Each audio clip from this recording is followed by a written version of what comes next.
দেশের রাজনীতিতে আজ এক নতুন অধ্যায় শুরু হতে যাচ্ছে। ক্ষমতায় এসে বিলাসবহুল জীবন নয়, বরং জনগণের কাতারে থাকতে চায় নবনির্বাচিত সাংসদরা।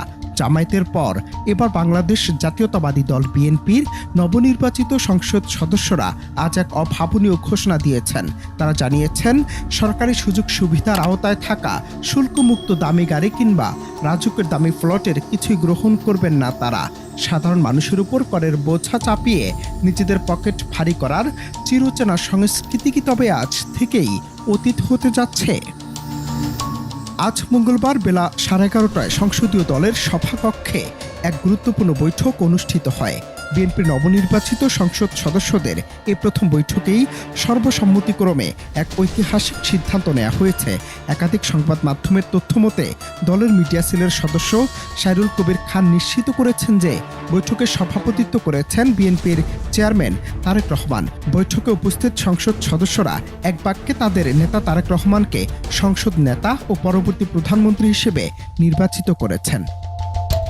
এর আগে বেলা 11:15টায় জাতীয় সংসদ ভবনের শপথ কক্ষে প্রধান নির্বাচন কমিশনার এএমএম নাসির উদ্দিনের কাছে শপথ বাক্য পাঠ করেন বিএনপির বিজয়ী প্রার্থীরা। তবে এই শপথ গ্রহণকে কেন্দ্র করে ছিল একটি বিশেষ সতর্কতা। বিএনপির স্থায়ী কমিটির সদস্য সালাউদ্দিন আহমদ দলের সংসদ সদস্যদের স্পষ্ট নির্দেশনা দেন যে তারা কেবলমাত্র সংবিধান অনুযায়ী সংসদ সদস্য হিসেবে শপথ নিচ্ছেন, সংবিধান সংস্কার কমিশনের সদস্য হিসেবে নয়।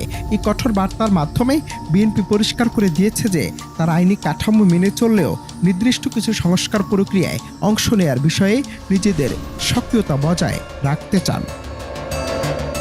গাড়ি বাড়ির লোভ বিসর্জন দিয়ে জামায়াতের পর বিএনপির জনবান্ধব কর্মকাণ্ড কি পারবে সাধারণ মানুষের মনে আস্থার জায়গা আরও মজবুত করতে? দীর্ঘ প্রতীক্ষার পর সংসদে ফেরা বিএনপির এই সংসদ সদস্যরা এখন জনগণের আশা আকাঙ্ক্ষার প্রতিফলন ঘটাতে কতটা সফল হন সেটাই দেখার বিষয়। রাজপথের লড়াই থেকে সংসদের আসন, সর্বত্রই এখন পরিবর্তনের সুর। তবে কি বিএনপির এই পদক্ষেপ দেশের রাজনৈতিক সংস্কৃতিতে সত্যিকারের পরিবর্তন আনতে পারবে? অনন্ত হাসান মাসুদ, বাংলা টিভি।